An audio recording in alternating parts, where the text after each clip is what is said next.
LCI Midi se poursuit. Merci d'être toujours là. Évidemment, on va parler de ce qui se passe en Ukraine, la guerre en Ukraine. Mais on va s'arrêter un instant sur la venue à Moscou hier du président hongrois Viktor Orban, qui tente de se poser en faiseur de paix, en médiateur entre l'Ukraine et la Russie.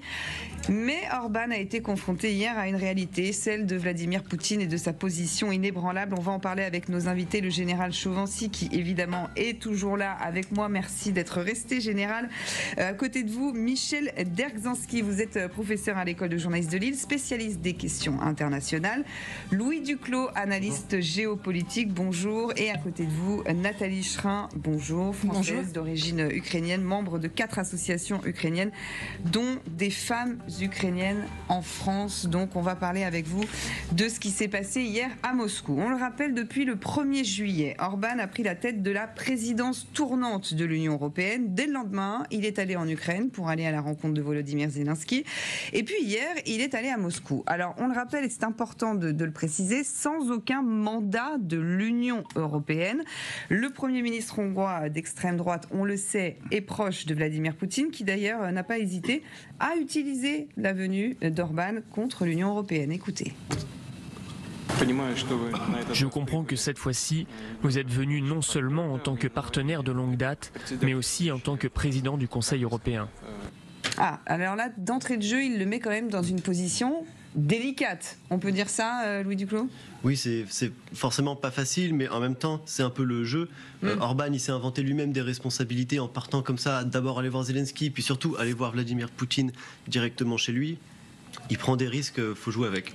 La position est délicate, là, tout de suite Je pense surtout qu'il faut rappeler que depuis le traité de Lisbonne, en fin de compte, c'est un trio qui a la présidence. Il y a l'Espagne, la Belgique et il y a la Hongrie. Et donc ce trio est une continuité législative en réalité au sein de l'Union européenne. Elle ne prend pas de décision politique.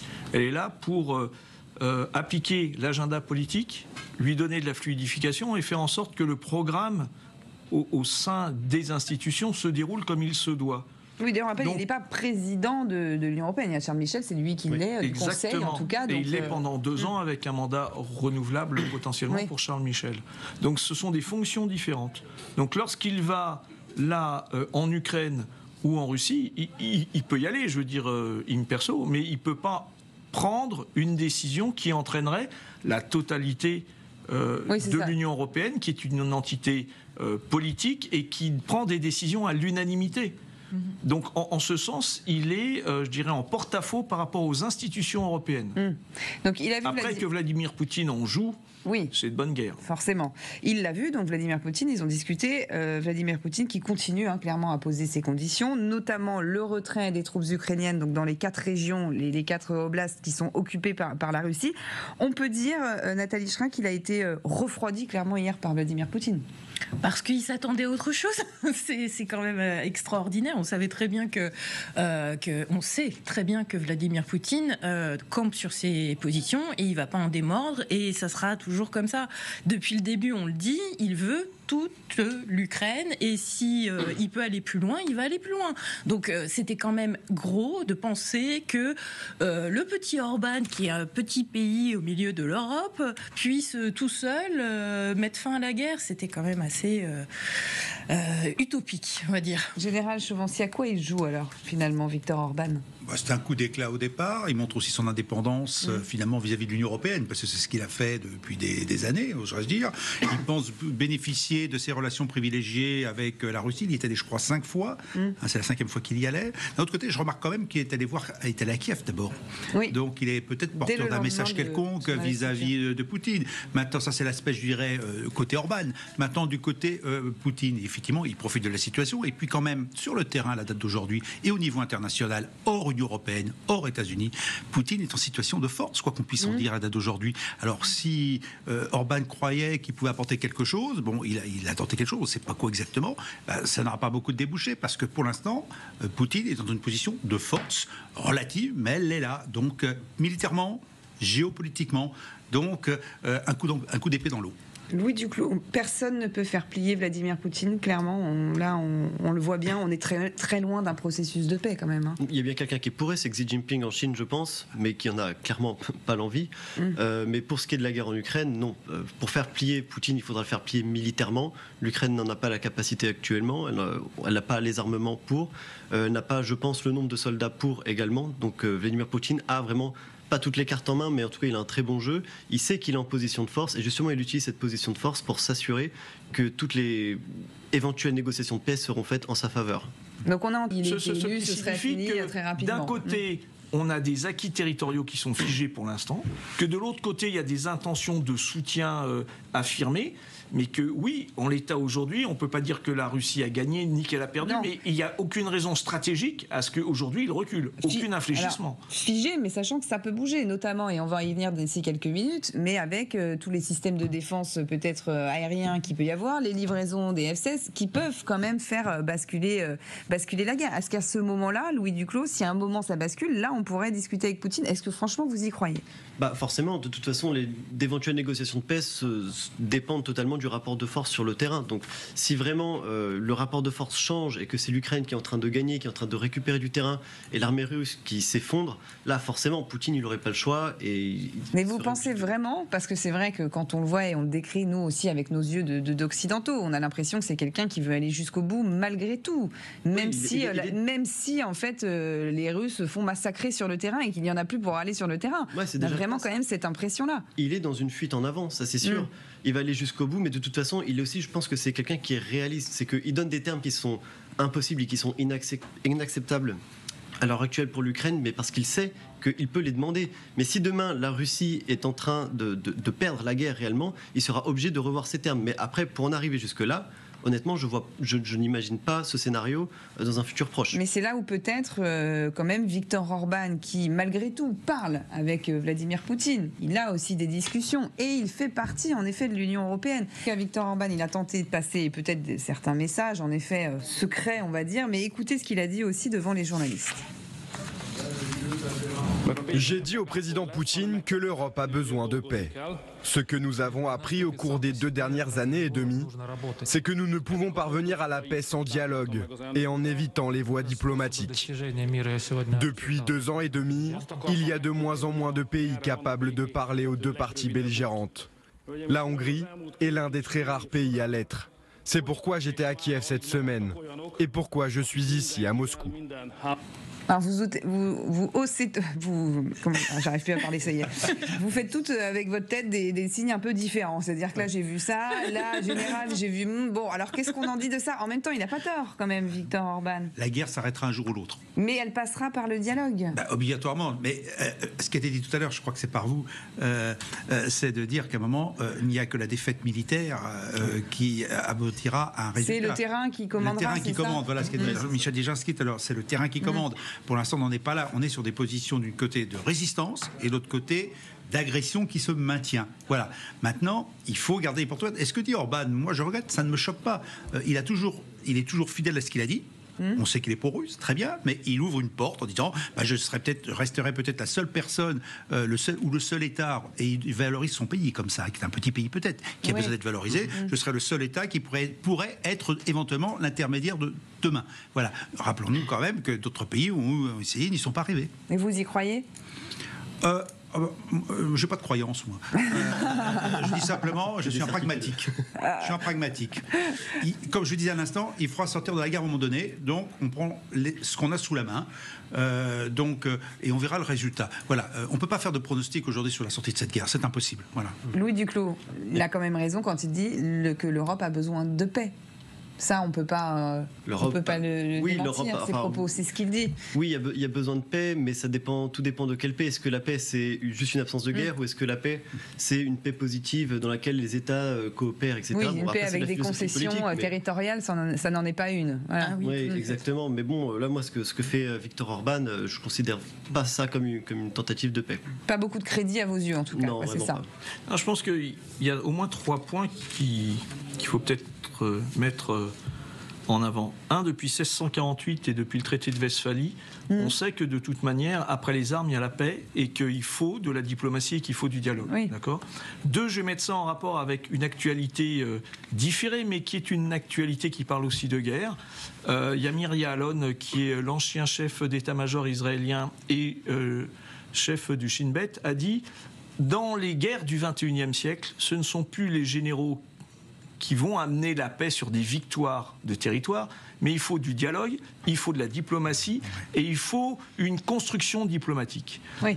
Cette longue acquisition, je dirais, on le sait. Donc il ne fait là que, je dirais, affirmer des choses que de part et d'autre, de toute manière, on sait. On sait déjà. Il faut du dialogue et de la diplomatie et que le terrain va commander, mais qu'il faudra ce dialogue et cette diplomatie. Et enfin, lorsqu'il parle de paix en Europe, il joue un double jeu. En ce sens qu'il représente une organisation qui est une organisation politique, qui est l'Union européenne. L'Union européenne n'est pas en guerre. L'Union européenne a 80 ans de paix et de prospérité économique. Et à côté d'elle, il y a un pays qui fait partie du continent européen. Oui, parce qu'il dit bien l'Europe, d'ailleurs. Il dit l'Europe a besoin de paix. Voilà. Hein, il dit, mais vous voyez ce que je veux dire ? Donc il joue sur cette ambiguïté. Et je pense qu'en plus, ce que entend justement Vladimir Poutine dans ces cas-là, c'est que Orban parlera au nom de l'Europe et pas de l'Union européenne. Et là, il y a une ambiguïté entre être le représentant d'une entité politique, parce qu'il faut rappeler que l'Union européenne est une entité politique, et que l'Europe, bien sûr, comme disait le général de Gaulle, va de Paris à Vladivostok. Oui. Alors justement, on parlait du terrain, de ce qui peut faire peut-être potentiellement ou pas basculer la guerre. La guerre peut-elle se gagner dans les airs ? Alors c'est vrai que ça fait quand même plusieurs mois déjà qu'on entend cette phrase, que cette question se pose. On le sait, Volodymyr Zelensky ne cesse d'appeler à des renforts d'armes, notamment des systèmes de défense aériens. Et hier, l'Allemagne a donc annoncé avoir livré un 3e Patriot à l'Ukraine. Alors, Patriot, c'est un acronyme, je vais vous le traduire en français, pas en anglais. Ça veut dire radar de poursuite pour l'interception des cibles. Sous votre contrôle général, ce système, il a quand même été conçu à la fin des années 60, me semble-t-il, pour intercepter les avions volants à haute altitude, avant d'être amélioré donc, par la suite pour détruire des missiles. Aujourd'hui, ces patriotes, ils sont capables d'abattre des missiles hypersoniques. Est-ce que j'ai bon ? Alors, hypersonique, c'est ce que dit l'Ukraine, pour l'instant, notamment en détruisant les Kinjal.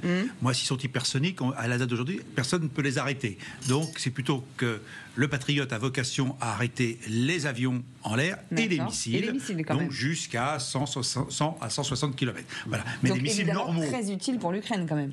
Mais oui, alors surtout, l'intérêt d'un système Patriot, c'est que c'est fixe, et ça défend une zone assez importante. Oui. Donc c'est très bien pour Kiev, dont on a peut-être parlé tout à l'heure, Kharkiv, éventuellement, bien que ça va mettre le Patriote en situation d'être une cible, et ça va être difficile, mais ça interdit l'espace aérien d'une grande surface, donc vous voyez, détectable à entre 100 et 150 km de tout projectile.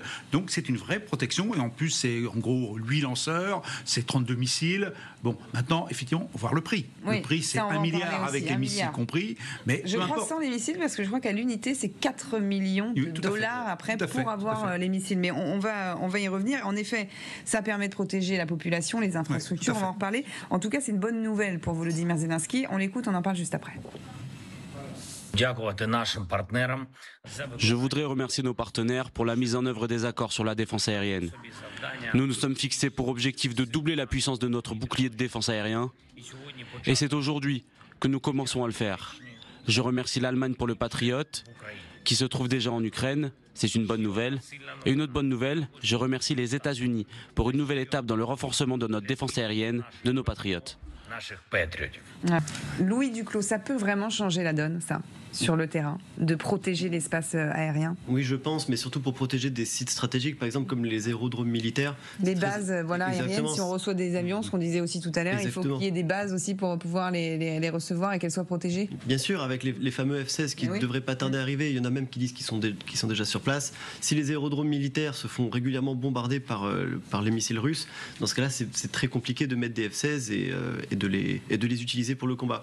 Donc les patriotes ne peuvent que faire du bien rien que soulager la défense antiaérienne ukrainienne. La situation aujourd'hui, elle reste fragile et elle s'enquiste dans cette fragilité. D'ailleurs, en avril dernier, le Pentagone et l'OTAN, ils ont pressé les pays européens qui possèdent des patriotes, alors c'est l'Espagne, la Roumanie, la Grèce, l'Allemagne, les Pays-Bas, la Pologne, la Suède, de les envoyer en Ukraine. Pour l'instant, il n'y a que la Roumanie qui s'y est vraiment engagée, qui a fait cette promesse. Pourquoi il y a une réticence des autres pays généraux? Il y a le coût qui rentre en compte, on en parlait tout à l'heure, c'est vrai que les patriotes, c'est quand même $1 milliard et qu'ensuite, les missiles chacun vont coûter 4 millions de dollars. C'est une réticence ou pas? Alors déjà, revenons sur l'Allemagne. L'Allemagne qui a que 6 unités. Ils en ont envoyé 3 déjà, c'est le 3e. Donc déjà, elle se dépossède. Eux, sur l'effort de guerre, oui. Pour l'instant, on considère que nous ne sommes pas menacés et que tout se réglera en Ukraine. Donc l'Allemagne a fait un choix donné, alors je ne sais pas si c'est exactement 50%, mais si effectivement 3 sur 6, ça fait que ces systèmes patriotes, elle accepte de les livrer à l'Ukraine. Maintenant, les États-Unis aussi ont... Alors c'est ça, ils en ont aussi, est-ce qu'ils pourront en envoyer? Je crois qu'ils en parlent, mais bon, ça reste là aussi un petit peu... Alors, il y a la formation des personnels. Un petit peu timide, j'ai envie de dire. Et puis, vu leur coût, je pense qu'il y a une raison à cela. Voilà, donc j'ai du mal à comprendre pourquoi il y a Enfin, je comprends la réticence, je dirais, nationale. Oui. Au sens... Je ne donne pas ce qui pourrait me servir demain. Oui. Sachant que, par exemple, pour les États-Unis, il n'y a pas forcément que l'Ukraine. Il y a d'autres endroits où il y aurait peut-être besoin de patriotes. Il me semble d'ailleurs qu'ils en ont déployé un petit peu en Asie du Sud-Est. Oui, voilà. Sur ensuite, les États européens n'en ont pas que... Il y a 14 pays qui ont des patriotes. Mais c'est vrai que le principal État qui en a en Europe, c'est l'Allemagne. Et il en a que 6. Zelensky, il estime qu'il aurait au moins besoin de 25 systèmes de défense anti-aérien. Des patriotes ou des dispositifs similaires. Le patriote est le plus performant à la date d'aujourd'hui parce qu'il porte au plus loin. Vous avez le NAMS qui est norvégien mais aussi en partie financé par les Américains. Donc il y a une douzaine de systèmes, 8 ou 12 systèmes qui ont été livrés depuis novembre en Ukraine. Et le système IRIS dont les premiers exemplaires, il y en a 2 ou 3, ou peut-être 4 qui sont prévus et un qui a été livré par l'Allemagne. Donc vous avez différents systèmes. En fait, le problème de la défense solaire aujourd'hui, c'est que si on disait qu'il n'y avait qu'une seule menace, des missiles, des avions, finalement, on a l'outil qui va bien. Le problème, c'est que les Russes, comment font-ils? Ils envoient une multitude d'engins différents, que ce soit des drones, que ce soit des missiles, que ce soit éventuellement des avions, c'est un certain nombre de choses, donc ça fait que les systèmes solaires ne répondent pas totalement à la menace. Donc on peut protéger peut-être 75%, on peut détruire peut-être 75% de l'ennemi, mais il en reste toujours 25% qui arrivent. Il n'y a pas un système uniforme qui prenne en compte toutes les menaces actuelles, parce qu'il n'y a pas d'achat du côté russe pour frapper la terre ukrainienne. Donc là, c'est la défense. On va aussi parler de l'attaque, parce que l'attaque, ça passe notamment par les avions, ces fameux avions de combat, les F-16 qui sont quand même attendus. Donc lui, du coup, nous disait potentiellement, mais c'est vrai qu'on n'a pas l'information vérifiée de est-ce que les F-16 sont arrivés. En tout cas, ces avions de combat, là, ça peut renverser le cours de la guerre? Renverser le cours de la guerre, c'est toujours difficile comme question, mais disons, est-ce que ça peut en tout cas rebalancer les choses, ou en tout cas remettre un peu peut-être d'égalité? On parlait tout à l'heure de cet écart quand même qu'il y a entre l'Ukraine et la Russie sur les forces à disposition et sur l'armement. Moi je suis un peu pessimiste dans ma vision des choses, mais oui, ça va faire du bien forcément pour l'appui des troupes au sol, ce genre de choses, pour la défense anti-aérienne. Mais est-ce que ça va renverser toute la guerre, tout le cours de la guerre? Absolument pas. En fait, les F-16, il les fallait l'année dernière en mai, quand l'Ukraine a lancé la contre-offensive. C'est là qu'il fallait les F-16. Maintenant, il y a des F-16, c'est très bien, mais l'Ukraine n'est pas dans une phase de contre-offensive. Elle essaie toujours de contenir les offensives ciblées russes. Donc non, je ne pense pas que ça va changer le cours de la guerre. En tout cas, me semble-t-il, sur la citation.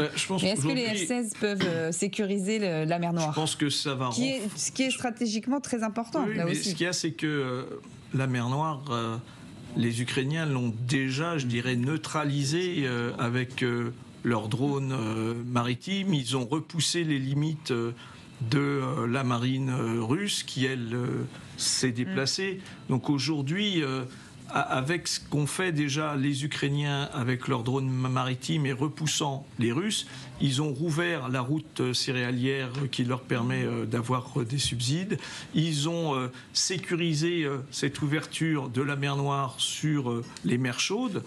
Donc aujourd'hui, on sait que la marine russe, elle est en recul sur cette question-là. Si en plus ils utilisent des F-16, peut-être qu'ils interdiront complètement la mer Noire aux Russes. Mais je dirais so what, parce qu'après, ils font quoi une fois qu'ils ont interdit? Il faut après, en face, c'est la Crimée. Donc la question c'est, est-ce qu'avec 10 F-16, parce que je crois qu'aujourd'hui c'est à peu près 10 F-16, puisque le nombre de pilotes formés, je crois, au sein de l'Union européenne, c'est à peu près une dizaine ou une vingtaine de pilotes. Donc ça fait à peu près une quinzaine d'aviateurs, sachant qu'ils vont devoir aller en rotation, ils ne vont pas tous les mettre au même moment. Donc je pense que ça va modifier un certain nombre de choses, mais ça n'aura pas un impact décisif, et là encore je m'en remets au général, sur ces questions-là. Vous êtes dubitatif d'ailleurs sur cette question de sécurisation de la mer Noire. Je pense qu'elle est cosmétique en fait aujourd'hui. La mer Noire est déjà pratiquement ukrainienne. Ensuite, les couloirs maritimes commerciaux, c'est ce qui est écrit. Combien d'attaques ont vraiment eu lieu depuis les menaces proférées par les Russes? Finalement, le commerce s'est fait naturellement et il n'y a pas eu besoin d'avions. Donc, je dirais que l'argument me semble un peu fallacieux. En revanche, qu'on utilise sur une frappe médiatique, bien médiatisée, un certain nombre d'avions F-16 sur une cible bien identifiée en Russie, passant par la mer Noire, ça c'est autre chose. C'est-à-dire, là, il y aura la mise en test finalement de la défense solaire russe. Est-elle capable d'arrêter des F-16? Sachant que les F-16 peuvent tirer de loin, normalement. Donc, ça sera un coup médiatique fort, médiatique avec effet militaire, et qui dira, bah oui, ça y est, les F-16 ont été utiles. Et ça sera vendu comme cela. Mais c'est pas ça qui va changer la guerre. C'est simplement que les Russes vont s'adapter, ils vont trouver un autre système de défense. Ils vont dire, bah si on s'est fait avoir, et on va rectifier le tir. Voilà. Oui, parce qu'il faut rappeler quand même qu'avant le début de la guerre, l'Ukraine disposait d'environ 120 avions qui étaient prêts à combattre, des chasseurs, des bombardiers, des avions d'attaque. Ils en ont perdu depuis une centaine. C'était quand même il y a un an, au sommet de l'OTAN à Vilnius, que cette coalition avait été créée autour du Danemark, des Pays-Bas, avec 9 autres pays pour livrer ces avions de combat à Kiev. On est quand même un an après et on les attend toujours. C'est vrai que là, on se pose toujours cette question, mais qu'est-ce qui coince? Exactement. Je voudrais qu'on vienne sur le terrain, justement, pour voir ce qui se passe en ce moment sur le Donbass. Notamment, c'est vrai que les forces de Kiev sont en difficulté. L'armée ukrainienne a reculé sur plusieurs zones de combat du Donbass. L'offensive russe sur Kharkiv, on en parlait tout à l'heure, elle est bloquée. On va revenir sur la ville de Chassiv Yar, parce que les forces ukrainiennes se sont retirées d'un quartier de la ville. Quelles sont les conséquences si les Russes prennent cette ville? On va y revenir. Louis Duclos, à Kharkiv aussi, on en parle, parce que là, l'offensive a l'air bloquée, russe. En tout cas, ils sont sur la défensive. Maintenant, c'est plutôt ce qui remonte, en tout cas, du terrain. Comment on l'explique, là aussi? On est vraiment dans une guerre de position qui bouge pas tant que ça. Qui grignote du terrain. Oui, exactement. En fait, ça va attaquer localité par localité, village par village. Ils vont attaquer un village, ils vont réussir à prendre une partie, puis en fait, ils vont la perdre, etc. Donc, les offensives russes ont réussi à prendre du terrain au début autour de Kharkiv, et puis au final, maintenant, on voit qu'ils sont en train de reculer. Donc, il y a, j'ai envie de dire, un peu rien de neuf sous le soleil. C'est un peu compliqué. Mais 4, en tout cas, on continuera bien sûr à suivre sur LCI cette actualité, sur ce qui se passe en Ukraine, sur l'évolution en tout cas de la guerre et sur le front. Merci beaucoup d'avoir participé à cette émission.